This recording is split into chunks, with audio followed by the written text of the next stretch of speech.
सदाशिवसमारम्भां शङ्कराचार्यमध्यमाम् अस्मदाचार्यपर्यन्तां वन्दे गुरुपरम्पराम्। वसुदेवसुतं देवं कंसचाणूरमर्दनं देवकी परमानन्दं कृष्णं वन्दे जगद्गुरुम्। मूकं करोति वाचालं पङ्गुं लङ्घयते गिरिं यत्कृपातमहं वन्दे परमानन्दमाधवम्। ॐ सहना भवतु सहनौ भुनक्तु सह वीर्यं करवावहै तेजस्विनावधीतमस्तु मा विद्विषावहै। ॐ शान्ति शान्ति शान्ति।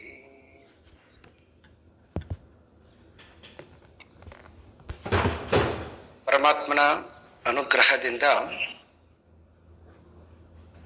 ಎಲ್ಲ ಭಗವದ್ಗೀತಾ ಶ್ರೋತೃ ವರ್ಗವೇ ಯಾವ ಭಗವಂತ ತನ್ನ ಭಕ್ತರಿಗೋಸ್ಕರ ತನ್ನನ್ನ ತಿಳಿದುಕೊಳ್ಳಲಿಕ್ಕೆ ಅಥವಾ ತನ್ನನ್ನ ಉಪಾಸನೆ ಮಾಡಲಿಕ್ಕೆ ಎರಡು ರೀತಿಯಾಗಿರ್ತಕ್ಕಂತಹ ವಿಧಾನಗಳನ್ನ ಗೀತೆ ನಮಗೆ ಅನುಗ್ರಹ ಮಾಡುತ್ತೆ. ಒಂದು ಸಗುಣ ರೂಪ, ಮತ್ತೊಂದು ನಿರ್ಗುಣ ರೂಪ ಅಂತ ಎರಡು ರೀತಿಯಾಗಿ ನಾವು ಭಗವಂತನನ್ನ ತಿಳಿದುಕೊಳ್ಳಬಹುದು ಅಂತ. ಸಗುಣ ಶ್ರೇಷ್ಠನೋ ನಿರ್ಗುಣ ಶ್ರೇಷ್ಠನೋ ಅದು ಇಲ್ಲಿ ಪ್ರಶ್ನೆ ಅಲ್ಲ. ಅವರವರ ಸ್ವಭಾವ, ಯಾರಿಗೆ ಭಕ್ತಿ ಭಾವ ಇರ್ತದೆ,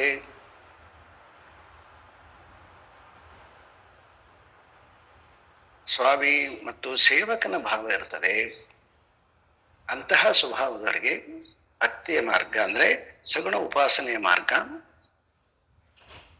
ಅವರ ಸ್ವಭಾವಕ್ಕೆ ಸರಿ ಹೋಗುತ್ತೆ. ಯಾರು ವಿಶ್ವಾತ್ಮಕವಾಗಿ ಚಿಂತನೆ ಮಾಡ್ತಾರೆ, ಆ ವಿಶ್ವಾತ್ಮಕವಾಗಿ ಚಿಂತನೆ ಮಾಡತಕ್ಕಂಥವ್ರಿಗೆ ನಿರ್ಗುಣ ಉಪಾಸನೆ ಕೂಡ ಸರಿ ಹೋಗುತ್ತೆ. ಹಾಗಾಗಿ ಈ 12th chapter it's very important. ಒಂದು ಐಡಿಯಾವನ್ನು ನಮಗೆ ಕರುಣಿಸುತ್ತೆ. ಎರಡೂ ನನ್ನ ಮತಗಳೇ, ಮತ್ತೆ ಇಬ್ಬರೂ ಕೂಡ ನನ್ನನ್ನು ಸೇರ್ತಾರೆ ಅಂತ ಸ್ಪಷ್ಟಪಡಿಸಿ, ಆದರೆ ಈ ಎರಡನ್ನ ಅಭ್ಯಾಸ ಮಾಡುವಾಗ ಇರುವಂತಹ ಚಾಲೆಂಜ್ ಏನು, ಮನುಷ್ಯನಿಗೆ ಏನು ಪ್ರಯತ್ನ ಮಾಡಬೇಕು, ಮೊದಲು ನಿರ್ದೇಶನ ಮಾಡತಕ್ಕಂಥದ್ದು, ನಿರ್ದೇಶನ ಮಾಡಿದ ಮೇಲೆ ಆ ಪ್ರಯತ್ನಕ್ಕೆ ಬೇಕಾಗಿರ್ತಕ್ಕಂತಹ ಆ ಪ್ರಯತ್ನ ಸರಿಯಾದ ಮಾರ್ಗದಲ್ಲಿ ಇದೆಯಾ ಅನ್ನುವಂತಹದ್ದನ್ನ ನೋಡಿಕೊಳ್ಳೋಕ್ಕೋಸ್ಕರ ಸಲುವಾಗಿ ಒಂದೊಂದು ಹಂತ ಮುಂದುವರೆದಂತೆಲ್ಲ. ಯಾಕಂದ್ರೆ ಇದೆಲ್ಲನೂ ನಾವು ಒಬ್ಬರೇ ಪ್ರಯಾಣಿಸಬೇಕಾಗಿರ್ತಕ್ಕಂತಹ ದಾರಿ ಇದು. ಹಾಗಾಗಿ ನಮ್ಮ ಪ್ರಯಾಣಕ್ಕೆ ಅಲ್ಲಲ್ಲಿ ಈ ಸೂಚನಾ ಫಲಕಗಳಂತೆ ಈ 12th ಚಾಪ್ಟರ್ ಸಗುಣ ಉಪಾಸಕರಿಗೆ ಇರ್ತಕ್ಕಂತಹ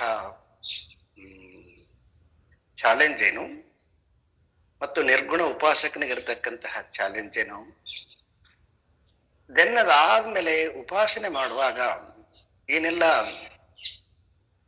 ಅಡೆತಡೆಗಳಿದಾವೆ. ಈ ರೀತಿಯಾಗಿ ಒಂದು ಭಕ್ತಿಯ ಮಾರ್ಗವನ್ನ ಸಗುಣ ನಿರ್ಗುಣ ರೂಪದಲ್ಲಿ ಅಧ್ಯಾಯ ಚಿಕ್ಕದಾದರೂ ಕೂಡ ಅತ್ಯಂತ ಸ್ಪಷ್ಟವಾಗಿ ಎಲ್ಲರಿಗೆ, ಎಲ್ಲಾ ಸ್ವಭಾವದವರಿಗೆ ಒಂದು ಉತ್ತರವನ್ನ ಕಲ್ಪಿಸುವಂತಹ ಸರ್ವಾತ್ಮಕ ಭಾವದಿಂದ ಈ ಭಕ್ತಿ ಯೋಗ. ಈಗಾಗಲೇ ನಾವು ಇಂದಿನ ಉಪನ್ಯಾಸದಲ್ಲಿ ಇದನ್ನ ಚಿಂತನೆ ಮಾಡಿದ್ವಿ. ಮೊದಲನೆಯ 3 ಶ್ಲೋಕಗಳನ್ನ ಚಿಂತನೆ ಮಾಡಿದ್ವಿ. ಅರ್ಜುನ ಪ್ರಶ್ನೆಯೊಂದಿಗೆ ಈ ಭಕ್ತಿ ಯೋಗ ಪ್ರಾರಂಭ ಆಗುತ್ತೆ.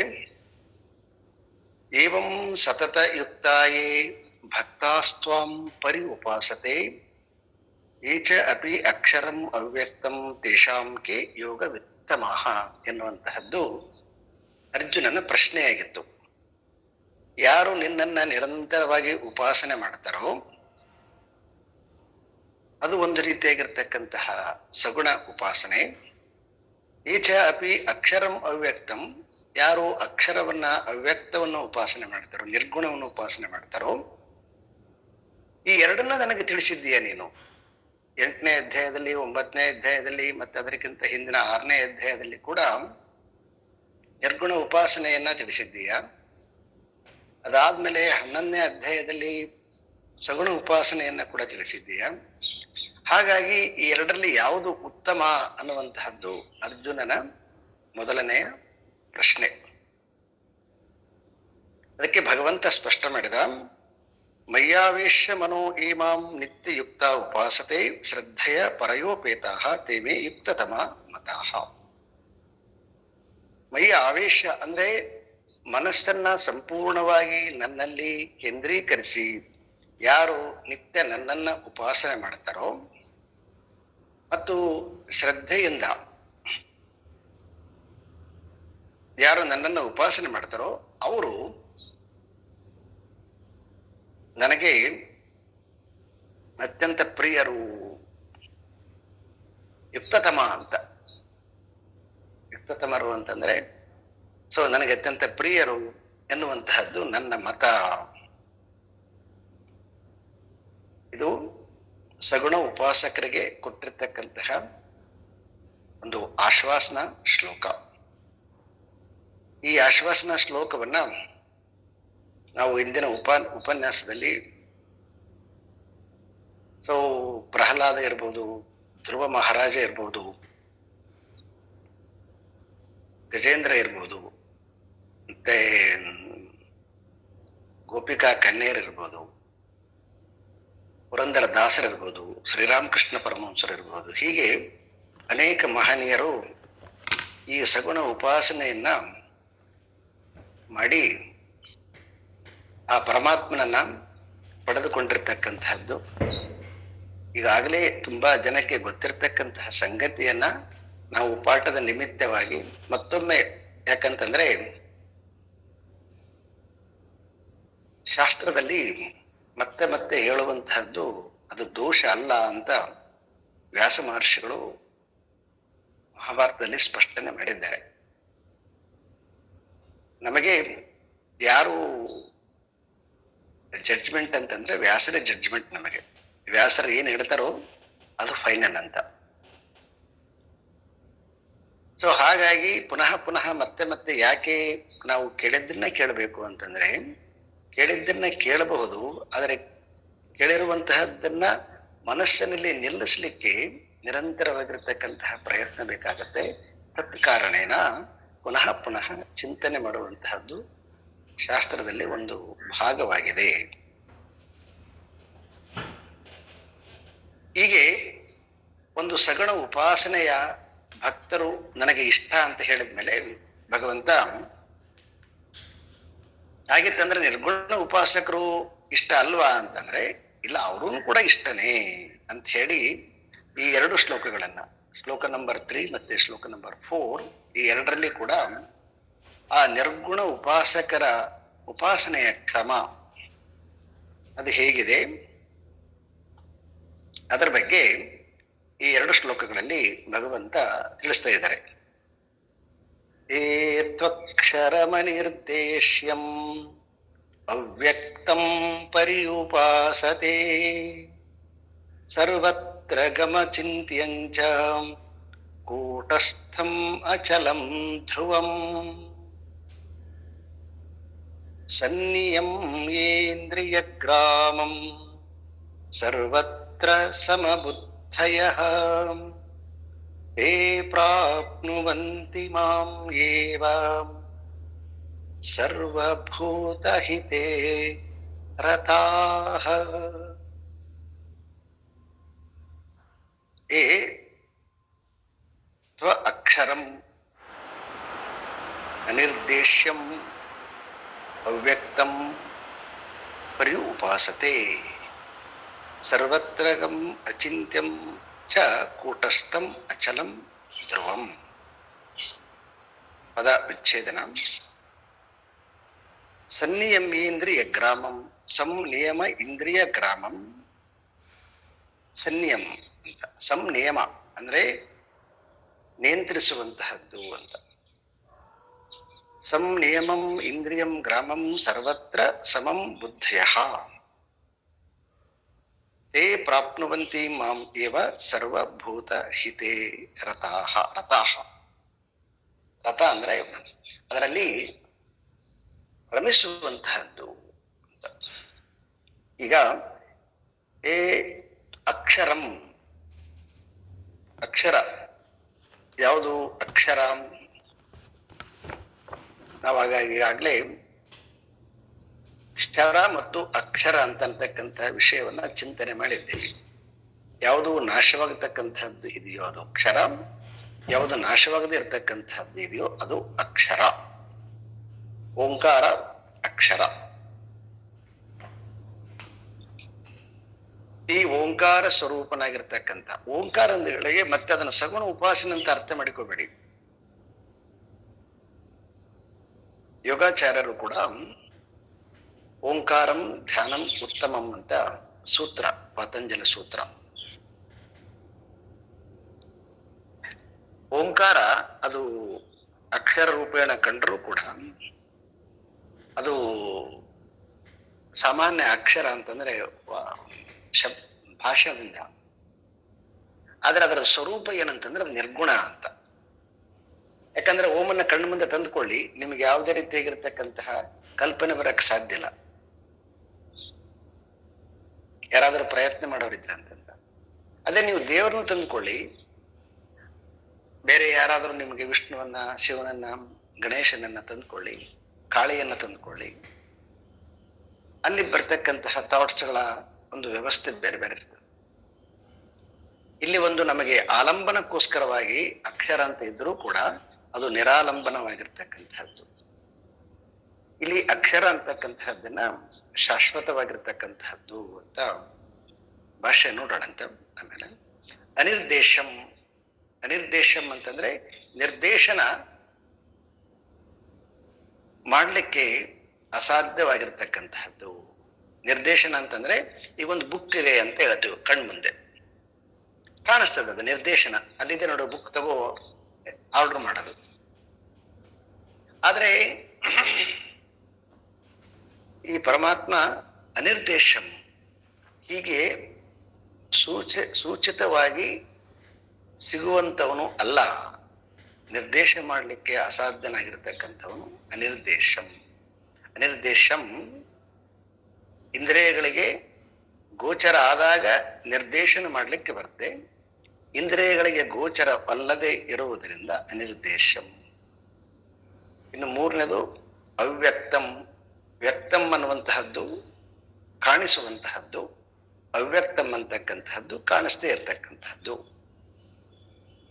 ಪರಿಉಪಾಸತೆ, ಈ ರೀತಿಯಾಗಿ ಇದನ್ನ ಯಾರು ಉಪಾಸನೆ ಮಾಡ್ತಾರೆ, ನಿರಂತರವಾಗಿ ಉಪಾಸನೆ ಮಾಡತಕ್ಕಂಥದ್ದು ಪರಿಉಪಾಸತೆ. ಸರ್ವತ್ರ ಗಮಚಿಂತ್ಯಂ, ಸರ್ವತ್ರಗಂ ಅಚಿಂತ್ಯಂ. ಸರ್ವತ್ರಗಂ ಅಂದ್ರೆ ಎಲ್ಲಾ ಕಡೆ ಇದು ವ್ಯಾಪಿಸಿರುವಂತಹದ್ದು. ಅದು ಇಲ್ಲದೆ ಇರ್ತಕ್ಕಂತಹ ಸ್ಥಾನವೇ ಇಲ್ಲ, ಅದಿಲ್ಲದೆ ಇರ್ತಕ್ಕಂತಹ ಯಾವುದು ಜಾಗ ಇಲ್ಲ. ಸರ್ವತ್ರಗಂ ಎಲ್ಲಾ ಕಡೆ ವ್ಯಾಪಿಸಿರ್ತಕ್ಕಂಥದ್ದು. ಆದ್ರೆ ಅಷ್ಟೇ ಆಶ್ಚರ್ಯಕರ ಸಂಗತಿ ಏನಂತಂದ್ರೆ ಅಚಿಂತ್ಯಂ ಅಂತ. ಅಚಿಂತ್ಯಂ ಅಂತಂದ್ರ ಚಿಂತನೆಗೆ ಗೋಚರವಲ್ಲದೆ ಇರ್ತಕ್ಕಂಥದ್ದು. ಹಿಂದಿನಲ್ಲಿ ಅನಿರ್ದೇಶಂ ಅಂತ ಹೇಳುವಾಗ ಇಂದ್ರಿಯಕ್ಕೆ ಅಗೋಚರ ಅಂತ ಹೇಳಿದ್ರು. ಈಗ ಇಲ್ಲಿ ಮನಸ್ಸಿಗೆ ಕೂಡ ಅಗೋಚರವಾಗಿರ್ತಕ್ಕಂಥದ್ದು ಅಚಿಂತ್ಯಂ, ಚಿಂತನೆಗೆ ಸಿಗದೇ ಇರುವಂತಹದ್ದು. ಚ ಕೂಟಸ್ಥಂ, ಕೂಟಸ್ಥಂ ಅಂದ್ರೆ ಕೂಟ ಅಂದ್ರೆ ಕೂಡಿಕೊಳ್ಳುವಿಕೆ ಅಂತ. ಇದ್ರ ಮೇಲೆ ಭಾಷೆ ಇದೆ ನೋಡೋಣ. ಅಚಲಂ ಮತ್ತೆ ನಾನ್ ಮೂಮೆಂಟ್. ಆ ಪರಮಾತ್ಮ ಯಾವುದು ನಿರ್ಗುಣ ಇದೆಯಲ್ವಾ, ಯಾಕಂದ್ರೆ ಸರ್ವತ್ರ ಗಮ್ ಅಂತ ಹೇಳಿದ್ಮೇಲೆ ಗೊತ್ತಾಯ್ತು. ಆಕಾಶನ ನೋಡಿ ನೀವು, ವಾಯು ಬೀಸೋದು ಗೊತ್ತಾಗುತ್ತೆ, ಅಗ್ನಿ ದಹಿಸೋದು ಮೇಲೆ ಮೇಲೆ ಮೇಲೆ ಮೇಲೆ ಏರೋದು ಗೊತ್ತಾಗುತ್ತೆ ನಮಗೆ, ನೀರು ಚಲಿಸೋದು ಗೊತ್ತಾಗತ್ತೆ, ಭೂಮಿ ತಿರುಗೋದು ಗೊತ್ತಾಗುತ್ತೆ. ಆದ್ರೆ ಆಕಾಶ ಮಾತ್ರ ನಾನ್ ಮೂಮೆಂಟ್ ಅದು. ಯಾಕಂದ್ರೆ ಎಲ್ಲಾ ಕಡೆ ಇದೆ ಅಲ್ವ, ಎಲ್ಲಿಗೆ ಚಲಿಸುತ್ತೆ. ಹಾಗಾಗಿ ನಾವು ಪರಮಾತ್ಮನ ಕೆಲವೊಂದು ಲಕ್ಷಣಗಳನ್ನ ಆಕಾಶಕ್ಕೆ ಜೋಡಿಸ್ಬಿಟ್ಟು ಹೇಳ್ತಕ್ಕಂಥದ್ದು. ಆಕಾಶ ಹೇಗೆ ಅಚಲವಾಗಿರ್ತಕ್ಕಂಥದ್ದನು, ಹಾಗೆಯೇ ಆ ಆಕಾಶಕ್ಕೆ ಆಕಾಶನಾಗಿರ್ತಕ್ಕಂತಹ ಪರಮಾತ್ಮನ ಅವನ ಮೂಲತಃ ಸ್ವಭಾವ ಏನಂತಂದ್ರೆ ಅಚಲಂ ನ ಚಲತಿ, ಮೂಮೆಂಟ್ ಆಗದೆ ಇರತಕ್ಕಂಥದ್ದು. ಧ್ರುವಂ, ಧ್ರುವಂ ಅಂದ್ರೆ ಶಾಶ್ವತವಾಗಿರ್ತಕ್ಕಂಥದ್ದು ಅಂತ. ಇಂತಹ ಒಂದು ಪರಮಾತ್ಮನನ್ನ ಪಡೆದುಕೊಳ್ಬೇಕಂತಂದ್ರೆ ಸಂ ನಿಯಮಂ ಇಂದ್ರಿಯಂ ಇಂದ್ರಿಯ ಗ್ರಾಮಂ. ಸಂನಿಯಮ, ಇಂದ್ರಿಯಗಳನ್ನ ಸಂಯಮನ ಮಾಡುವಂತ. ಗ್ರಾಮ ಅಂತಂದ್ರೆ ಮತ್ತೆ ಗ್ರಾಮಗಳಂದ್ರೆ ಊರುಗಳಂತ ಅರ್ಥಲ್ಲ, ಸಮೂಹವನ್ನ ಗ್ರಾಮ ಅಂತ ಕರೆದಿರ್ತಕ್ಕಂಥದ್ದು. ಇಲ್ಲಿ ಏನು ಸಮೂಹ? ಇಂದ್ರಿಯಗಳ ಸಮೂಹ ಇದೆ. 5 ಜ್ಞಾನೇಂದ್ರಿಯಗಳಿದಾವೆ. ಶಬ್ದ ಸ್ಪರ್ಶ ರಸ ರೂಪ ಗಂಧ ಅಂತಕ್ಕಂಥದ್ದು, ಕೇಳೋದು, ನೋಡೋದು, ಮುಟ್ಟೋದು, ಮೂಸೋದು, ಟೇಸ್ಟ್ ಮಾಡೋದು. ಈ 5 ಜ್ಞಾನೇಂದ್ರಿಯಗಳು ಮತ್ತೆ 5 ಕರ್ಮೇಂದ್ರಿಯಗಳು, ವಾಕ್ ಪಾಣಿ ಪಾದ ಉಪಸ್ಥ ಗುಹ್ಯ ಅಂತಕ್ಕಂತಹ ಈ 5 ಕರ್ಮೇಂದ್ರಿಯಗಳು, ಈ 5 + 5 ಈ 10 ಸಮೂಹವನ್ನ ಇಲ್ಲಿ ಗ್ರಾಮ ಅಂತ ಕರೆದಿದ್ದಾರೆ. ಈ 10 ಇಂದ್ರಿಯಗಳನ್ನ ಸಂಯಮವನ್ನ ಮಾಡಿ ಸರ್ವತ್ರ ಸಮಬುದ್ಧಯ. ಈ ಇಂದ್ರಿಯಗಳ ವ್ಯಾಪಾರಗಳು ನಮಗೆ ಏನ್ ಕೊಡ್ತವಂತಂದ್ರೆ ಇಷ್ಟವಾಗಿರ್ತಕ್ಕಂತಹ ಇದು ಪ್ರೇಯಸ್ಸನ್ನ ಕೊಡುವಂತವು, ಶ್ರೇಯಸ್ಸನ್ನ ಕೊಡೋದಿಲ್ಲ ಇವು. ಎಲ್ಲ ಇಂದ್ರಿಯಗಳ ವ್ಯಾಪಾರ ನನ್ನ ಮಗ, ನನ್ನ ಇಷ್ಟವಾದ ಊಟ, ನನಗಿಷ್ಟವಾದ ಸಂಗೀತ, ನನಗಿಷ್ಟವಾಗಿರ್ತಕ್ಕಂಥ ಸುವಾಸನೆ. ಇಲ್ಲಿ always I I I I I ಎಲ್ಲ ಕಡೆಗೆ ಐ ಬಂದ್ಬಿಡ್ತದೆ ಕಂಟಿನ್ಯೂ ಆಗಿ. ಅದಕ್ಕೆ ಅಲ್ಲಿ ಏನ್ ಮಾಡಿದ ಪರಮಾತ್ಮ ಅಂತಂದ್ರೆ ಸಂ ನಿಯಮ ಮಾಡಯ್ಯ ಅಂತಂದ. ಐನ್ ತೆಗೆದು ಬಿಡ್ಬೇಕು. ತೆಗೆದ್ಬಿಟ್ಟು ಅವಾಗ ಏನಾಗುತ್ತೆ, ಅದು ವಿಶ್ವಾತ್ಮಕ ಭಾವ ಬರ್ತದೆ. ವಿಶ್ವಾತ್ಮಕ ಭಾವ ಬಂದಾಗ ಅದು ಸರ್ವತ್ರ ಸಮಬುದ್ಧಯ, ಎಲ್ಲಾ ಕಡೆ ಆ ಅವ್ಯಕ್ತನಾಗಿರ್ತಕ್ಕಂತಹ ಪರಮಾತ್ಮನನ್ನ ತಿಳಿಯುವಂತಹ ಒಂದು ವಿಶಾಲವಾಗಿರ್ತಕ್ಕಂತಹ ಬುದ್ಧಿ ಬರ್ತದೆ. ತೇ ಪ್ರಾಪ್ನುವಂತಿ ಮಾಂ ಏವ ಸರ್ವಭೂತ ಹಿತೇ ರತಾಃ. ಈ ರೀತಿಯಾಗಿ ಯಾರು ಈ ಸರ್ವಭೂತ ಹಿತೇ ರತಾಃ, ಎಲ್ಲಾ ಭೂತಗಳಲ್ಲಿ ನಾನೇ ಇರುತ್ತೇನೆ ಎನ್ನುವಂತಹ ಆ ಸತ್ಯವನ್ನ ತಿಳಿದುಕೊಂಡು ಯಾರು ನನ್ನನ್ನ ಉಪಾಸನೆ ಮಾಡ್ತಾರೆ, ತೇ ಪ್ರಾಪ್ನುವಂತಿ ಮಾಂ ಏವ, ಅವರು ನನ್ನನ್ನೇ ಹೊಂದುತ್ತಾರೆ.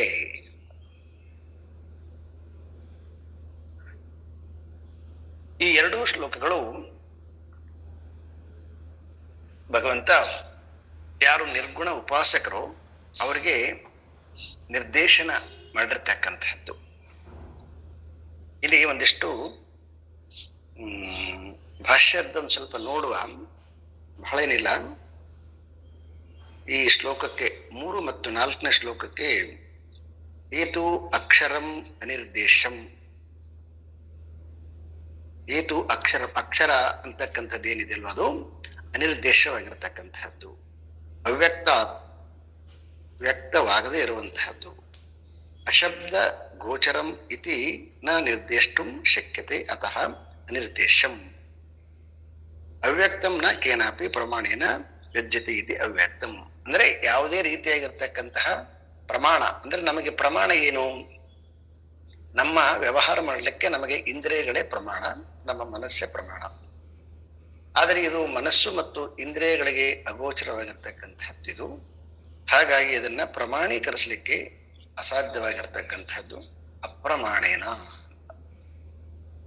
ಭಗವಂತನನ್ನ ಅಪ್ರಮಾಣ ಬಸವಣ್ಣವ್ರು ಕರೀತಾರೆ.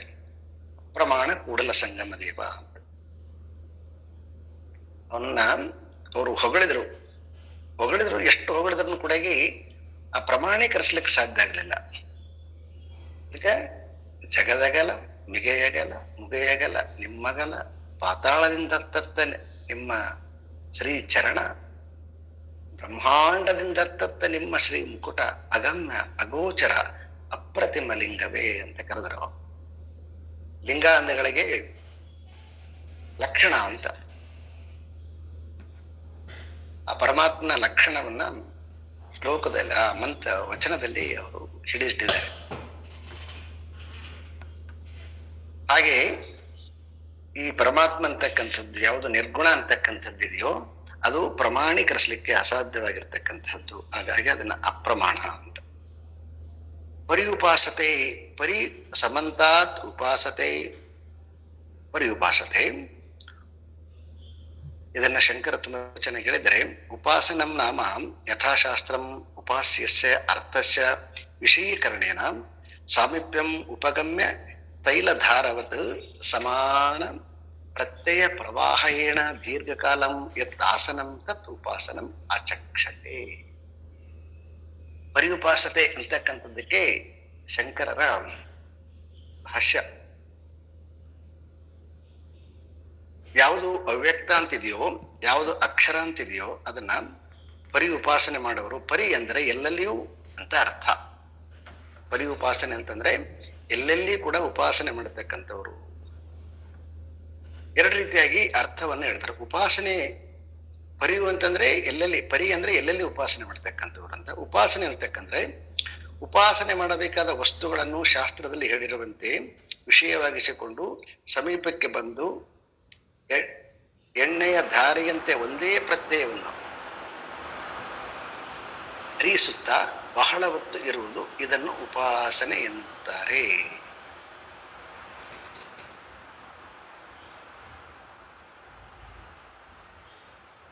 ಸೊ ತೈಲಧಾರೆಯಂತೆ ಅಂತ. ತೈಲಧಾರೆ ಅಂತಂದ್ರೆ ಹೇಗೆ ಒಂದು ಡಬ್ಬಿಯಿಂದ ಇನ್ನೊಂದು ಡಬ್ಬಿಗೆ ಎಣ್ಣೆಯನ್ನ ನಾವು ಸುರಿಯುವಾಗ ಅದು ಕಟ್ಟಾಗೋದಿಲ್ಲ, ಅದು ಹಾಗೆ ದಾರದಂತೆ ಇರುತ್ತೆ. ಅದಕ್ಕೆ ತೈಲಧಾರ ಅಂತ ಕರೀತಾರೆ. ಹಾಗೆ ಏಕತಾನತಾ ಧ್ಯಾನಂ ಅಂತ ಸೂತ್ರ ಪತಂಜಲಿ ಅವರು. ನಿರಾಕಾರನಾಗಿರ್ತಕ್ಕಂತಹ ಪರಮಾತ್ಮನನ್ನ ಉಪಾಸನೆ ಅಂತಕ್ಕಂಥದ್ದು ಭಕ್ತಿಯಲ್ಲಿ ಒಂದು ಮೂರ್ತಿಯಲ್ಲಿ ಮನಸ್ಸನ್ನ ಕೇಂದ್ರೀಕರಿಸುವಂತಹದ್ದು ಸಗುಣ ಉಪಾಸನೆ. ಆದರೆ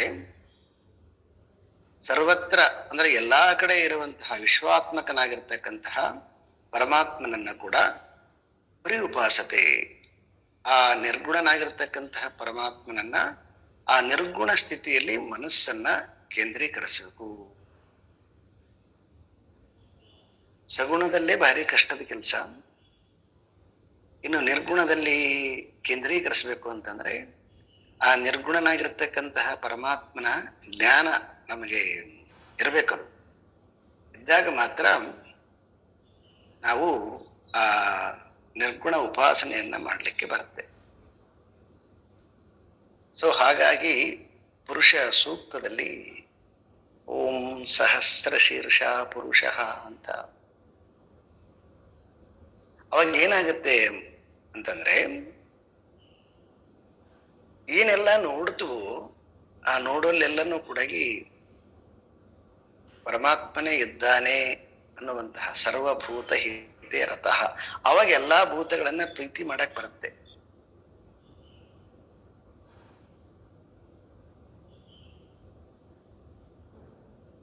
ಯಾವಾಗ ಬರುತ್ತೆ ಇದು ಅಂತಂದ್ರೆ, ಯಾವಾಗ ಮನುಷ್ಯ ಈ ತನ್ನ ಅಹಂಕಾರವನ್ನ ಕಳೆದುಕೊಳ್ತಾನೆ, ಅಹಂಕಾರ ಕಳೆದುಕೊಂಡಾಗ ಅವಾಗೂ ಮಹತ್ ಅಂದ್ರೆ ಮಹದಾಂಕಾರ ಅಂದ್ರೆ ವಿಶ್ವಾತ್ಮಕವಾಗಿರ್ತಕ್ಕಂಥ ಅಹಂಕಾರವನ್ನ ಪ್ರವೇಶ ಮಾಡ್ತಾನೆ ಅಂತ. ಅಂದ್ರೆ ಅದರ ಅರ್ಥ ಏನಂತಂದ್ರೆ, ಐಡೆಂಟಿಟಿ ಈಗ ನಮ್ದು ಎಲ್ಲದ ಐಡೆಂಟಿಟಿ ಅಂತಂದ್ರ ಕೇವಲ ನಮ್ಮ ದೇಹ, ನಮ್ಮ ಇಂದ್ರಿಯ, ನಮಗೆ ಸಂಬಂಧಪಟ್ಟಿರ್ತಕ್ಕಂಥದ್ರ ಮೇಲೆ ನಮ್ದಿದೆ. ಆದ್ರೆ ಯಾವಾಗ ಈ ಐಡೆಂಟಿಟಿ ಈಗೋ ಅಂತಕ್ಕಂಥದ್ದು ಅರ್ಥ ಏನಂತಂದ್ರೆ ಸಪ್ರೆಷನ್ ಅಂತ, ಅದನ್ನ ಡಿವೈಡ್ ಮಾಡಿರ್ತಕ್ಕಂಥದ್ದು, ಮೂಲ ವಸ್ತುವಿನಿಂದ ಡಿವೈಡ್ ಮಾಡಿರ್ತಕ್ಕಂಥದ್ದು ಒಂದು ಏನು ಲೇಯರ್ ಅದಲ್ಲ, ಅದನ್ನ ಈಗೋ ಅಂತ ಕರಿತೀವಿ. ಈಗೋ ಅಂದ್ರೆ ಮತ್ತೆ ಸೊಕ್ಕಂತ ಅರ್ಥ ಮಾಡ್ಬೇಡಿ, ಅದಲ್ಲ. ಅದು ಯಾವುದು ಏಕವಾಗಿರ್ತಕ್ಕಂತಹ ಒಂದು ವಸ್ತುವಿನಿಂದ ಬೇರ್ಪಡಿಸಿರುವ ಹಾಗೆ ಕಾಣುವಂತಹದ್ದೇನಿದೆಲ್ಲ, ಇದನ್ನ ಈಗೋ ಅಂತ. ಅಲ್ಲಿ ಇರೋದೆಲ್ಲ ಒಂದೇ ಇದೆ, ಅದು ಮತ್ತೇನಿಲ್ಲ ಅಲ್ಲಿ. ಹೇಗೆ ಅಂತಂದ್ರೆ, ಈಗ ಒಂದು ಗಡಿಗೆಯಲ್ಲಿ ಆಕಾಶ ಇದೆ. ಆಕಾಶನ ನಾವೇನ್ ಮಾಡಿದೀವಿ ಅಂದ್ರ ಗಡಿಗೆಯ ನಿಮಿತ್ತದಿಂದ, ಗೋಡೆಯ ನಿಮಿತ್ತದಿಂದ, ಗಡಿಗೆ ಅಂದ್ರೆ ಮತ್ತೆ ನಿಮಗೆ ಕಷ್ಟ ಆಗತ್ತೆ. ಈಗ ಮನೆ ಕೂತ್ಕೊಂಡಿದ್ರಿ, ಗೋಡೆ ಇರೋದ್ರಿಂದ ಆ ಕಡೆ ಇರ್ತಕ್ಕಂತಹ ಆಕಾಶ, ಈ ಕಡೆ ಇರ್ತಕ್ಕಂಥ ಆಕಾಶ, ಮನೆ ಒಳಗಡೆ ಇರ್ತಕ್ಕಂತಹ ಆಕಾಶ, ಮನೆ ಹೊರಗಡೆ ಇರ್ತಕ್ಕಂಥ ಆಕಾಶ ಎರಡು ಬೇರೆ ಬೇರೆ ಅಂತ ಅನಿಸ್ತಾವ. ಕಾರಣ ಏನು? ಈ ಗೋಡೆ ಒಂದು. ಈ ಗೋಡೆ ತರ ಆಕಾಶ ಆ ಕಡೆ ಇರೋದು ಈ ಕಡೆ ಇರೋದು ಒಂದೇ ಆಕಾಶ, ಎರಡಿಲ್ಲ ಅಲ್ಲಿ. ಆದ್ರೆ ಈ ಗೋಡೆ ಏನ್ ಮಾಡಿದೆ ಅಂತಂದ್ರೆ, ಆ ಕಡೆ ಆಕಾಶ ಈ ಕಡೆ ಆಕಾಶ ಅಂತ ಎರಡನ್ನ ಭೇದ ಮಾಡಿ ತೋರಿಸ್ತಾ ಇದೆ. ಇದು ಭೇದ ಎಲ್ಲಿಂದ ಬಂತು ಅಂತಂದ್ರೆ, ಯಾವಾಗ ಜೀವ ಸಪ್ರೇಟ್ ಆದ್ನೋ, ಅಂದ್ರೆ ಯಾವಾಗ ಅವನಿಗೆ ಅಜ್ಞಾನ ಆವರಿಸ್ತೋ, ಆ ಅಜ್ಞಾನದ ದಿಶೆಯಿಂದ ಅವನು ತನ್ನನ್ನ ತಾನು ಆ ಏಕವಾಗಿರ್ತಕ್ಕಂತಹ ವಸ್ತುವಿನಿಂದ ತಾನು ಭಿನ್ನನಾದ.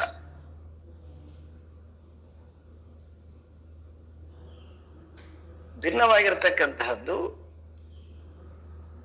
ಅಹಂ ಅಂತ. ಮೊದಲು ಅಹಂ ತತ್ವ ಅಂತಾನೆ ಮೊದಲು ಮುಖ್ಯ ತತ್ವ ಉತ್ಪತ್ತಿಯಾಗಿರ್ತಕ್ಕಂಥದ್ದು.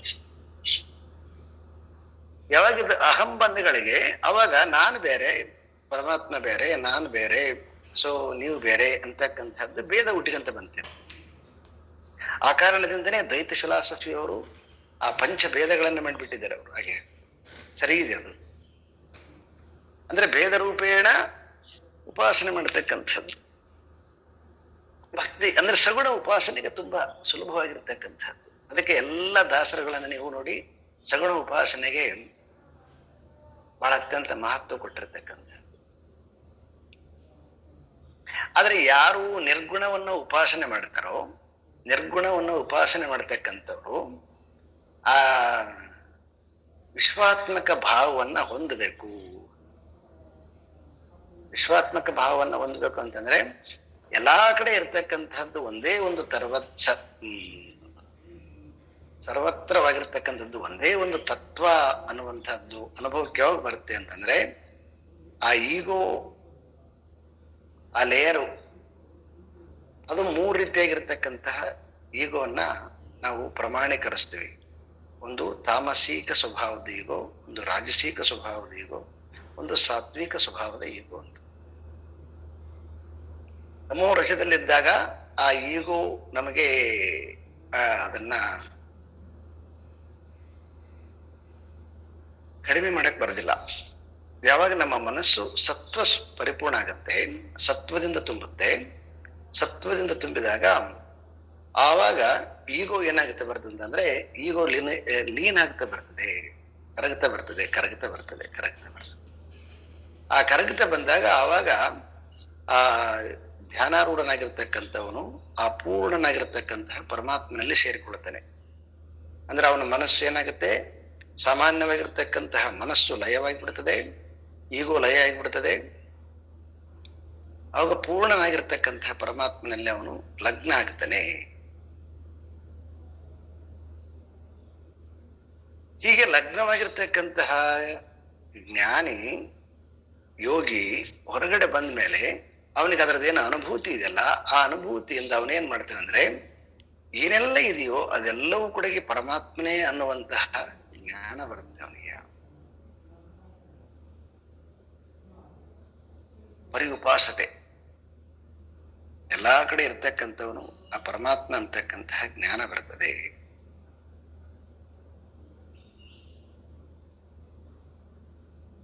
ಇದು ನಿರ್ಗುಣ ಉಪಾಸನೆ.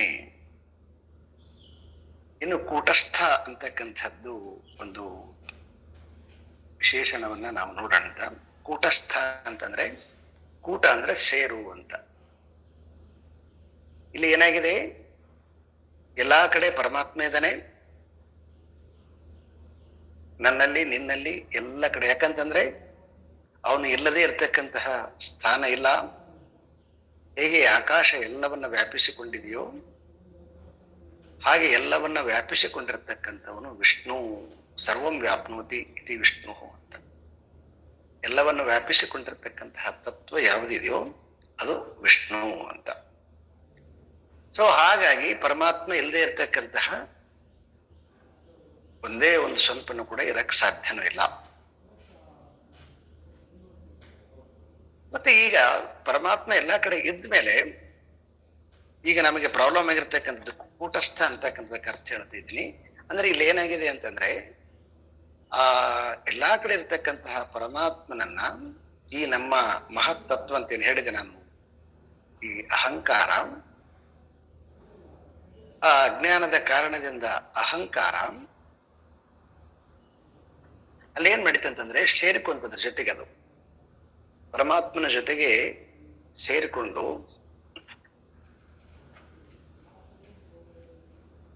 ತನ್ನ ಐಡೆಂಟಿಟಿಯನ್ನ ಅದು ಸಪರೇಟ್ ಮಾಡಿಕೊಂತದ್ದು. ಇದು ಸೃಷ್ಟಿಯ ಕ್ರಮ ಇದು. ಯಾಕಂತಂದ್ರೆ ಐಡೆಂಟಿಟಿನ ಸಪರೇಟ್ ಮಾಡದೆ ಹೋದ್ರೆ ಪರಮಾತ್ಮನನ್ನ ತಿಳಿಯಕ್ ಸಾಧ್ಯ ಆಗ್ತಿಲ್ಲ. ಐಡೆಂಟಿಟಿ ಸಪರೇಟ್ ಆಗಿ ಆಮೇಲೆ ತನ್ನನ್ನ ತಾನು ತಿಳಿದುಕೊಂಡು ಆಮೇಲೆ ಪರಮಾತ್ಮನ ತಿಳಿತಕ್ಕಂಥದ್ದು ಇದು ಕ್ರಮ. ಇದು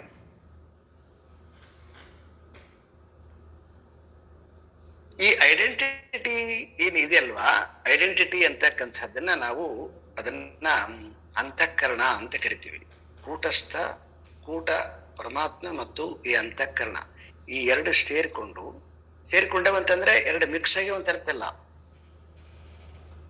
ಅದು ಅಜ್ಞಾನದಿಂದ ಮಾಯೆಯಿಂದ ಕಾಣಿಸ್ತದೆ ಅಂತ. ಇಲ್ಲಿ ಒಂದು ಸ್ವಲ್ಪ ಟ್ರಿಕ್ಸ್ ಅದಿಲ್ಲಿ ಮಾಯಾಶಕ್ತಿದು.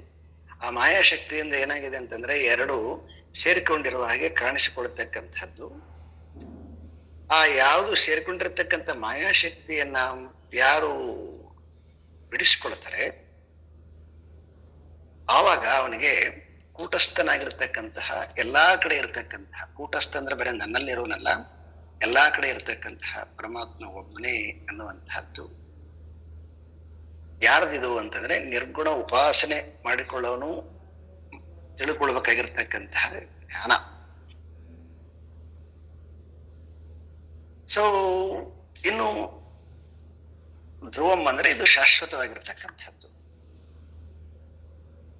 ಈ ರೀತಿಯಾಗಿ ಇಂದ್ರಿಯಗಳನ್ನ ನಿಗ್ರಹಿಸಿ ಮನಸ್ಸಿಗೆ ಚಿಂತನೆ ಮಾಡಲಿಕ್ಕೆ ಅಸಾಧ್ಯವಾಗಿರ್ತಕ್ಕಂತಹ, ಯಾವುದು ಅಚಿಂತ್ಯವಾಗಿರ್ತಕ್ಕಂತಹ, ಎಲ್ಲಾ ಕಡೆ ವ್ಯಾಪಿಸಿಕೊಂಡಿರ್ತಕ್ಕಂತಹ ಯಾವುದಿದೆಯೋ ಅದು ಅಕ್ಷರ, ಅದು ನಿರ್ಗುಣ ಉಪಾಸನೆ. ಈ ನಿರ್ಗುಣ ಉಪಾಸನೆಯನ್ನ ಯಾರು ಮಾಡ್ತಾರೆ ಅವರು ಕೂಡ ಯುಕ್ತತಮರೇ, ಅವರು ಕೂಡ ನನಗೆ ಶ್ರೇಷ್ಠರು. ಯಾಕಂತಂದ್ರೆ 7ನೇ ಅಧ್ಯಾಯದಲ್ಲಿ ನೋಡಿದ್ವಿ ನಾವು 4 ರೀತಿಯಾಗಿರ್ತಕ್ಕಂತಹ ಭಕ್ತರ ಕೆಟಗರಿಯನ್ನ ಮಾಡಿ, ಆದ್ರೆ ಯಾರು ನನಗೆ ಇಷ್ಟ ಅಂತಂದ್ರೆ ಜ್ಞಾನಿನೇ ನನಗೆ ಇಷ್ಟ ಅಂತಕ್ಕಂಥದ್ದು 7ನೇ ಅಧ್ಯಾಯದಲ್ಲಿ ಚತುರ್ವಿಧ ಭಜಂತೆ ಮಾಂ ಜನಾಃ ಪರ್ಯುಪಾಸತೆ ಯಶಾಂ ನಿತ್ಯಾಭಿಯುಕ್ತಾನಾಂ. ಏನದು ಶ್ಲೋಕ? ಚತುರ್ವಿಧ ಭಜಂತೆ ಮಾಂ ಜನ. ಏನು ಯಾರು ನೆನಪಿದೆಯಾ?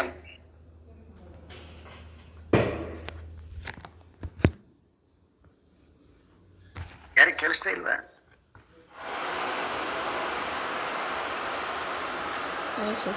ಚತುರ್ವಿಧ ಭಜಂತೆ ಮಾಂ.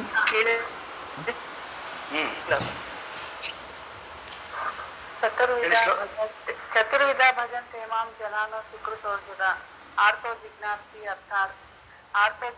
ಅರ್ಥಾರ್ಥಿ ಜ್ಞಾನಿ ಚ ಭರತಶ್ಚ ಭಾಸ. ಜ್ಞಾನಿ ಚ ಭರತಶ್ಚ ಅಂತೇಳಿ ಮತ್ತೆ ಮುಂದೆ ಕೆಳಗಡೆ ಮತ್ತೆ 2 ಶ್ಲೋಕಗಳಲ್ಲಿ ಜ್ಞಾನಿಯನ್ನ ತುಂಬಾ ಪ್ರಶಂಸೆ ಮಾಡಿರ್ತಕ್ಕಂಥದ್ದನ್ನ ನೋಡಿದ್ವಿ ನಾವು. ಹಾಗಾಗಿ ನನಗೆ ಯಾರು ಅಂತಂದ್ರೆ ಜ್ಞಾನಿನೇ ನನಗಿಷ್ಟ. ನಾನು ಇಲ್ಲಿದ್ದೀನಿ, ನನಗೆ ಜ್ಞಾನಿ ಇಲ್ಲಿದ್ದೀನಿ, ಜ್ಞಾನಿ ಇಲ್ಲದೆ ನಾನು ನನ್ನಲ್ಲಿದ್ದೇನೆ ಅಂತ. ಸಗುಣ ಉಪಾಸಕರು ಕೂಡ ನನಗೆ ಇಷ್ಟನೇ, ಮತ್ತೆ ನಿರ್ಗುಣ ಉಪಾಸಕರು ಕೂಡ ನನಗೆ ಇಷ್ಟ ಅಂತಕ್ಕಂಥದ್ದನ್ನ 2 ರೀತಿಯಾಗಿರ್ತಕ್ಕಂಥ ಉಪಾಸನಾ ಕ್ರಮಗಳನ್ನ ತಿಳಿಸಿ ಇಬ್ಬರೂ ಕೂಡ ನನಗೆ ಇಷ್ಟ ಅಂತ ಹೇಳಿ, ಈಗ ಈ ಅಕ್ಷರ ಉಪಾಸನೆ ಅಂದ್ರೆ ನಿರ್ಗುಣ ಉಪಾಸನೆ ಮಾಡುವಂತಹದ್ದು, ಇದರದ್ದು ಚಾಲೆಂಜ್ ಏನು? ಇದು ಬಹಳ ಸುಂದರವಾಗಿರ್ತಕ್ಕಂಥದ್ದು. ಇದು ಕ್ಲೇಶೋಧಿಕತರಸ್ತೇಷಾಂ ಅವ್ಯಕ್ತಾಸಕ್ತ ಚೇತಸಾಂ ಅವ್ಯಕ್ತಾ ಹಿ ಗತಿರ್ದುಃಖಂ ದೇಹವದ್ಭಿರವಾಪ್ಯತೆ. ಕ್ಲೇಶಃ ಅಧಿಕಃ ತೇಷಾಂ ಅವ್ಯಕ್ತಾಸಕ್ತ ಚೇತಸಾಂ. ಅಂದ್ರೆ ಈ ಅವ್ಯಕ್ತನಾಗಿರ್ತಕ್ಕಂತಹ ಪರಮಾತ್ಮನನ್ನ ಉಪಾಸನೆ ಮಾಡುವಂತಹದ್ದು ಇದೆಲ್ಲ, ಇದು ಕ್ಲೇಶ ಅಂತಂದ್ರೆ ಇದು ದುಃಖವನ್ನ ಹೆಚ್ಚು ಕೊಡುತ್ತದೆ. ಕ್ಲೇಶಃ ಅಧಿಕಃ ತೇಷಾಂ. ಈ ನಿರ್ಗುಣ ಉಪಾಸನೆ ಇದೆಯಲ್ವಾ, ಈ ನಿರ್ಗುಣ ಉಪಾಸನೆ ಅಂತಕ್ಕಂಥದ್ದು ಏನನ್ನ ಕೊಡುತ್ತದೆ ಅಂತಂದ್ರ ಕ್ಲೇಶವನ್ನ ಅಧಿಕ ಕೊಡುತ್ತದೆ. ಅವ್ಯಕ್ತಾ ಹಿ ಗತಿ ದುಃಖಂ.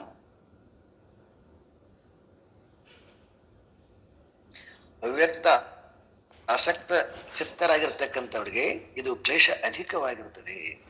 ಯಾಕೆಂತಂದ್ರೆ ಈ ಅವ್ಯಕ್ತ ಎಂಬ ಗತಿ ದೇಹವಂತರಿಗೆ ದುಃಖದಿಂದ ದೊರೆಯುತ್ತದೆ ಅಂತ ಶಂಕರರು.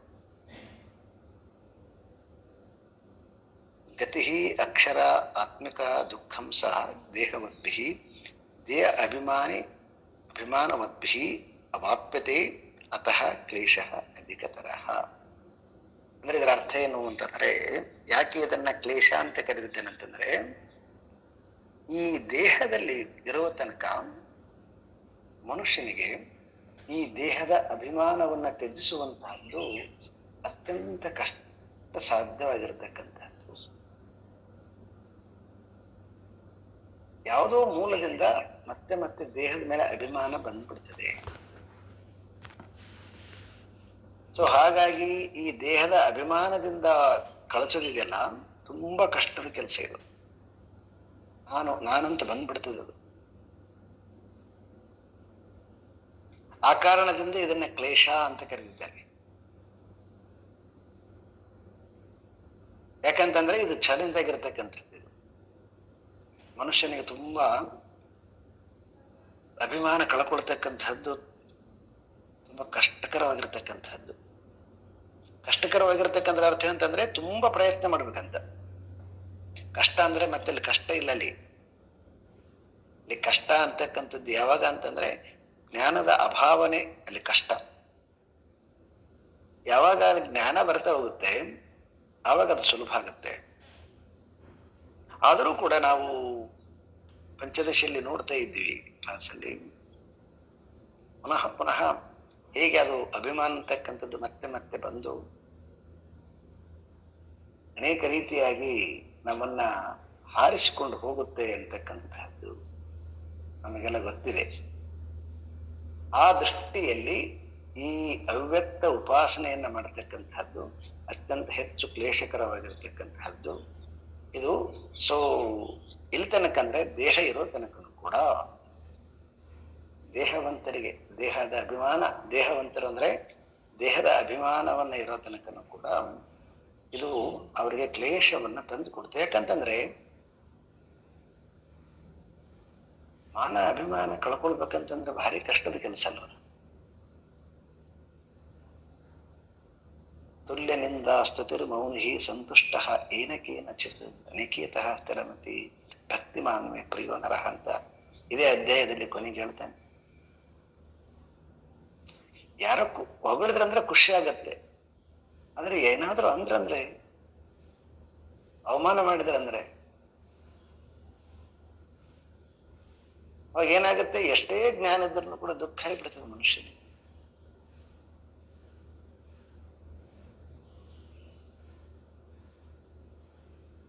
ಯಾಕಂದ್ರೆ ದೇಹದ ಅಭಿಮಾನ ತುಂಬಾ ಗಾಢವಾಗಿದೆ, ಹೋಗೋದೇ ಇಲ್ಲ ಅದು. ಯಾವುದೋ ಮೂಲದಿಂದನೂ ಅಟ್ಯಾಕ್ ಮಾಡಿಬಿಡುತ್ತೆ ಅದು.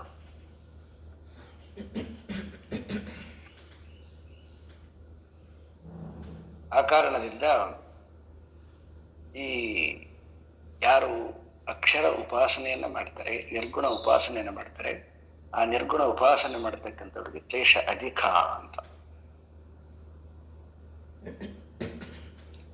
ಸೊ ಇಷ್ಟನ್ನ ಹೇಳಿದ್ಮೇಲೆ ಈಗ ನಿರ್ಗುಣ ಉಪಾಸನೆ ಮಾಡಲಿಕ್ಕೆ ಬೇಕಾಗಿರ್ತಕ್ಕಂತಹ ಸೂಚನೆಗಳನ್ನ ಕೊಟ್ಟ.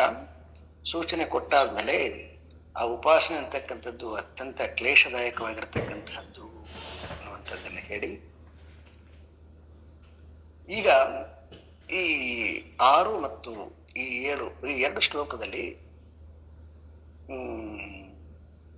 ಸಗುಣ ಉಪಾಸಕರಿಗೆ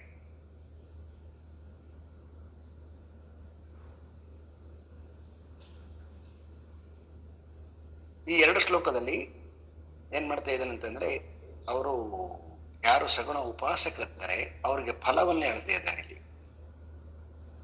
ಏತು ಸರ್ವಾಣಿ ಕರ್ಮಾಣಿ ಮಯಿ ಸನ್ಯಸ್ಯ ಮತ್ಪರಾಹ ಅನನ್ಯೇನೈವ ಯೋಗೀನಾಂ ಮಾಂ ಧ್ಯಾಯಂತ ಉಪಾಸತೆ.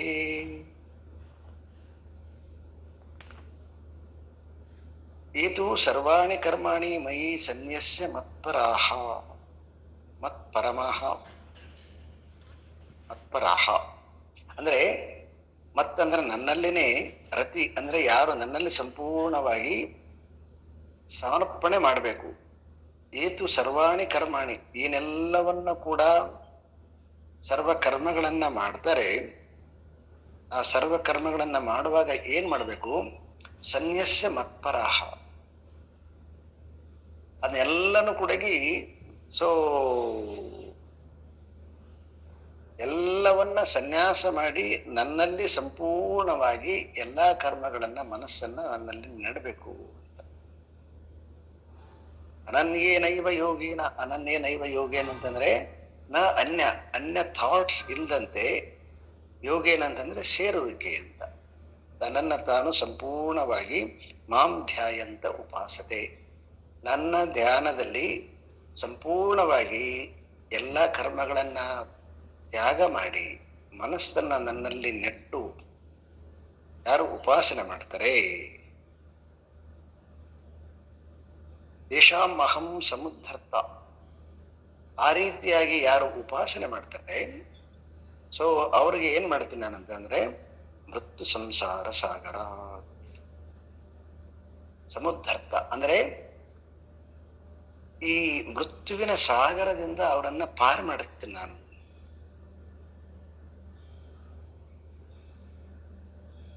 ಇದೇನೊಂದು ದೊಡ್ಡದು ನದಿ ಇದೆ ಅಲ್ವಾ, ಕರ್ಮ ನದಿ ಅಂತ ಕರಿತೀವಿ.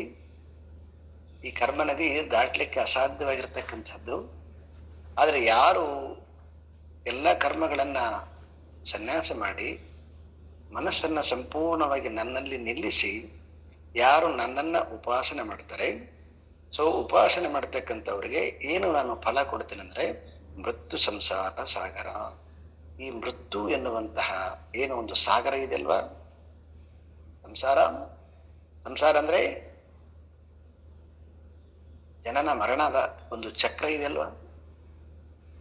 ನಾವು 2ನೇ ಅಧ್ಯಾಯದಲ್ಲಿ ನೋಡಿದ್ದೀವಿ, ಜಾತಸ್ಯ ಹಿ ಧ್ರುವೋ ಮೃತ್ಯು ಧ್ರುವಂ ಜನ್ಮಂ ಮೃತಸ್ಯ ಚ ತಸ್ಮಾತ್ ಪರಿಹಾರ ಇರ್ತೇನ ತ್ವಂ ಶೋಚಿತು ಮರಹಸಿ ಅಂತ ಹೇಳ್ಬಿಟ್ಟು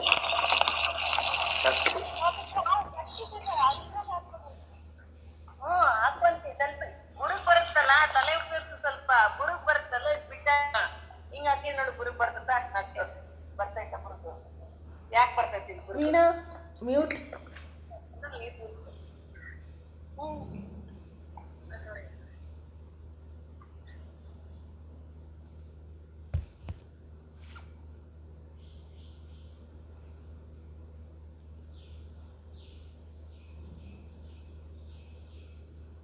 ಸರ್ ಕೇಳಿಸ್ತಿಲ್ಲ ಸರ್. ಸೊ ನೋಡಿ, ಇದು ಐ ಥಿಂಕ್ ಇದೊಂದು ಚಾಲೆಂಜ್ ಅಂತ ನಮ್ಗೆ.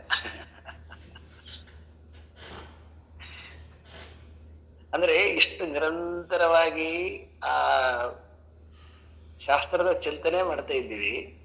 ಈ ಶಾಸ್ತ್ರದ ಚಿಂತನೆ ಮಾಡುವಾಗ ನೋಡಿ, ಒಂದು ಸ್ವಲ್ಪ ಡಿಸ್ಟರ್ಬ್ ಆಗಿಬಿಟ್ರೆ ಪುನಃ ಮತ್ತೆ ಕನೆಕ್ಟ್ ಆಗ್ಲಿಕ್ಕೆ ಎಷ್ಟು ಸೆಕೆಂಡ್ಗಳು ಬೇಕಾಗುತ್ತೆ ನೋಡಿ. ಇದು ನೋಡಿ, ಐ ಥಿಂಕ್ ಇದು ಅವ್ರು ಹೇಗೆ ಮಾಡಿರಲಿ ವೀಣಾ, ಆದ್ರೆ ಇದು ಒಂದು ನಮಗೆ ಎಕ್ಸ್ಪೆರಿಮೆಂಟ್ ಅಂತ. ಸಣ್ಣದೊಂದು ಡಿಸ್ಟರ್ಬ್ ಆಯ್ತು. ಇವಾಗ ಡಿಸ್ಟರ್ಬ್ ಆದಾಗ ಏನಾಯ್ತು ನೋಡಿ, ಆ ಥಾಟ್ ಕಟ್ಟಾಗಿ ಬಿಡ್ತೀನಿ ನಂದು.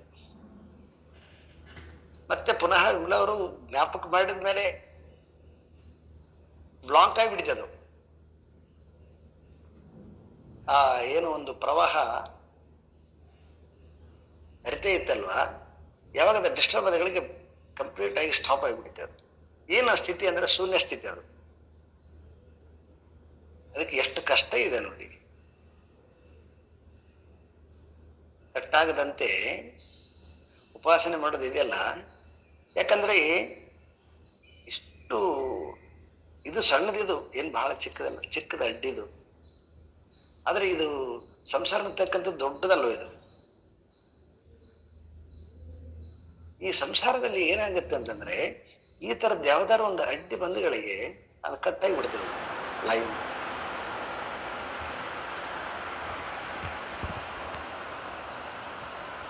ಯಾಕಂತಂದ್ರೆ ಇದು ತುಂಬಾ ಏನು ಅಲ್ಲ. ಇದು ಈ ಒಂದು ಸಣ್ಣದ ಘಟನೆ ಏನೂ ಅಲ್ಲ. ಆದ್ರೆ ಇದರಿಂದ ಏನು ಗೊತ್ತಾಗುತ್ತೆ ಅಂತಂದ್ರೆ, ಒಂದು ಸೆಕೆಂಡ್ ಒಂದು ಸೆಕೆಂಡ್ ಕೂಡ ಅಲ್ಲ, ಒಂದು ಸೆಕೆಂಡ್ಗಿಂತ ಇನ್ನೂ ಕಡಿಮೆ ಏನಾದ್ರೂ ಇದ್ರೆ ಹೇಳ್ಬೋದು, ಅಷ್ಟು ಗ್ಯಾಪ್, ಅಷ್ಟು ಒಂದು ಹೊರಗಡೆ ಬಂದ್ಬಿಟ್ರೆ ಮುಗಿದೋಯ್ತು, ಚಂಚಲ ಆಗಿಬಿಟ್ರೆ ಮುಗಿದೋಗ್ಬಿಟ್ಟಿತ್ತು. ಎಷ್ಟು ಕಷ್ಟ ಇದೆ ಕೇಳೋದಕ್ಕೆ ತುಂಬಾ ಚೆನ್ನಾಗಿ. ಮತ್ತೆ ನಾವೆಲ್ಲ ಹೇಳ್ತಿರ್ತೀವಿ, ಯಾವಾಗ್ಲೂ ಕೂಡ ನಾವು ಪರಮಾತ್ಮನ ಚಿಂತನೆಯಲ್ಲಿ ಇರ್ತೀವಿ ಅಂತ ಹೇಳ್ತಿರ್ತೀವಿ. ಕೆಲವೊಬ್ರು ಅದೊಂದು ಅದೇನಾಗಿಬಿಡ್ತದೆ ಅಂತಂದ್ರೆ, ಅದೊಂದು ಅವರಿಗೆ ಒಂದು ಥಾಟ್ಸ್ ಮೈಂಡ್ ಸೆಟ್ ಆಗಿ ಬಿಡ್ತದ. ಇಲ್ರಿ, ನಾವು ಯಾವಾಗಲೂ ಅಡಿಗೆ ಮಾಡುವಾಗ ಏನ್ ಮಾಡುವಾಗ ಎಲ್ಲನೂ ಕೂಡ ನಾವು ಪರಮಾತ್ಮ ನೆನಪು ಮಾಡಿಕೊಡ್ತೀವಿ, ಚಿಂತನೆ ಮಾಡ್ತೀವಿ ಅಂತ ಹೇಳ್ತಿರ್ತಾರೆ. ಆದ್ರೆ ಎಲ್ಲಾ ಕರ್ಮಗಳನ್ನ ಎಲ್ಲಿ ಇರ್ತದ? ಎಲ್ಲಾ ಕರ್ಮ ಸಂಸಾರದಲ್ಲಿ ಇರ್ತದ. ಇಲ್ಲಿ ಪರಮಾತ್ಮ ಹೇಳ್ತಾ ಇದ್ದಾನೆ, ಸರ್ವಕರ್ಮ, ಎಲ್ಲ ಕರ್ಮಗಳನ್ನ ನನಗೆ ಸಮರ್ಪಣೆ ಮಾಡಬೇಕು. ಕಸ ಗುಡಿಸುವಾಗ ಹೇಗೆ ಕಸ ಗುಡಿಸ್ಬೇಕು? ನಿನ್ ಮನೆ ಅಂತ ಕಸ ಗುಡಿಸ್ತೀಯ ನೀನು. ಆದ್ರೆ ಪರಮಾತ್ಮನ ಇದು ಪ್ಲೇಸ್, ಇದು ಪರಮಾತ್ಮ ಈ ಭೂಮಿಯನ್ನ ಸ್ಥಾಪನೆ ಮಾಡಿದ್ದಾನೆ.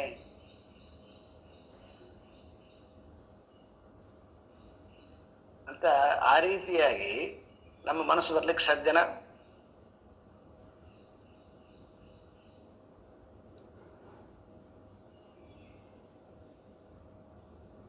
ಆದರೂ ಕೂಡ ಪರಮಾತ್ಮ ಆಶ್ವಾಸನೆ ಕೊಟ್ಟಿದ್ದಾನೆ, ಯಾರು ಈ ರೀತಿಯಾಗಿ ಎಲ್ಲಾ ಕರ್ಮಗಳನ್ನು ನನ್ನಲ್ಲಿ ಸಮರ್ಪಣೆ ಮಾಡಿ ನನ್ನನ್ನೇ ಶರಣು ಹೊಂದುತ್ತಾರೆ. ಸೊ ಇದನ್ನ ನಾವು ಮೀರಾಬಾಯಿಯಲ್ಲಿ ನೋಡ್ಬೋದು. ನಾವು ಮೀರಾ ನಿಮಗೆಲ್ಲ ಗೊತ್ತಿರುವ ಹಾಗೆ ಅವಳು ರಾಜಮನೆತನದವಳು.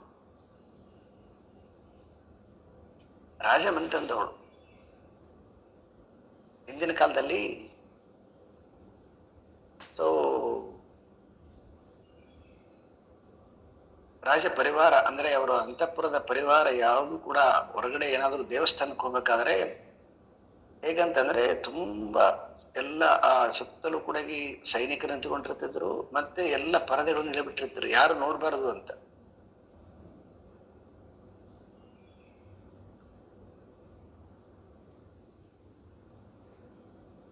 ಆ ರೀತಿಯಾಗಿರ್ತಕ್ಕಂಥ ಒಂದು ವ್ಯವಸ್ಥೆ. ಆದ್ರೆ ಆ ಮೀರಾಬಾಯಿಗೆ ಯಾರಾದರೂ ಅಂತಃಪುರದಲ್ಲಿ ಭಿಕ್ಷುಕರು ಯಾರಾದರೂ ಬಂದು ಕೃಷ್ಣನ ಬಗ್ಗೆ ಏನಾದರೂ ಹಾಡು ಹೇಳ್ಬಿಟ್ರೆ ಅವಳ ಮನಸ್ಸು ಒಂದು ಕ್ಷಣದಲ್ಲಿ ಆ ಅಂತಃಪುರದಿಂದ ಹಾರಿ ಬೀದಿಗೆ ಬಂದ್ಬಿಡ್ತಿತ್ತಂತೆ. ಅವಳು ಅಂದ್ರೆ ಅವಳು ಓಡಿ ಬಂದ್ಬಿಡ್ತಿದ್ಲಂತೆ. ಅಂದ್ರೆ ಆ ರಾಜ್ಯ ನಿಯಮಕ್ಕೆ ಎಷ್ಟು ವಿರುದ್ಧವಾಗಿರ್ತಕ್ಕಂಥದ್ದು. ಅವ್ರು ಎಷ್ಟೇ ಪ್ರಯತ್ನ ಮಾಡಿದ್ರು ಕೂಡ ಅದನ್ನ ಅವಳು ಕಂಟ್ರೋಲ್ ಮಾಡಕ್ ಆಗ್ತಾ ಇದ್ದಿಲ್ಲ ಅಂತ. ಅಂದ್ರೆ ಅರ್ಥ ಹೇಗದಂದ್ರೆ ನಾವೇನಾಗಿದ್ದೀವಿ ಅಂದ್ರೆ ನಾವು ಅಂತಃಪುರದ ಬಯಕೆಯಲ್ಲಿದ್ದೀವಿ, ಪರಮಾತ್ಮನ ಬಯಕೆಯಲ್ಲಿಲ್ಲ. ಆದ್ರೆ ಅವಳು ಅಂತಃಪುರದಲ್ಲಿ ಇದ್ದರೂ ಕೂಡ ಅವಳ ಮನಸ್ಸು ಮಾತ್ರ ಪರಮಾತ್ಮನಲ್ಲಿತ್ತು. ಇದು ಮೊದಲು ಏನೋ ಸ್ವಲ್ಪ ಮ್ಯಾನೇಜ್ ಮಾಡಿದ್ರು, ಆಮೇಲೆ ಅದು ರಾಜಮನೆತನಕ್ಕೆ ತುಂಬಾ ಅಗೌರವ ಅಂತ ಕಂಡುಬಿಡ್ತು. ಅಗೌರವ ಅಂತ ಕಂಡ ಮೇಲೆ ಅವಳನ್ನ ಕಂಟ್ರೋಲ್ ಮಾಡಕ್ ಆಗ್ಲೇ ಇಲ್ಲ. ಕೊನೆಗೆ ಅವಳು ಏನ್ ಮಾಡಿದ್ಲು, ಅಂತಃಪುರವನ್ನ ತೊರೆದು ಬಂದ್ಬಿಟ್ಲು.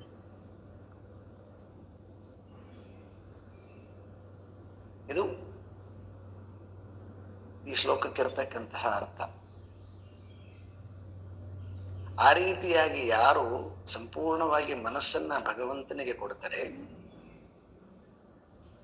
ಅವರು ಭಗವಂತ ಅವರನ್ನ ಏನ್ ಮಾಡ್ತಾನೆ ಅಂದ್ರೆ ಈ ಮೃತ್ಯು ಸಾಗರದಿಂದ ಅವರನ್ನ ಸಮುದ್ಧಾರ್ಥ ಅಂದ್ರೆ ಉದ್ಧಾರ ಮಾಡ್ತಾನೆ, ಬಿಡುಗಡೆಯನ್ನು ಮಾಡ್ತಾನೆ.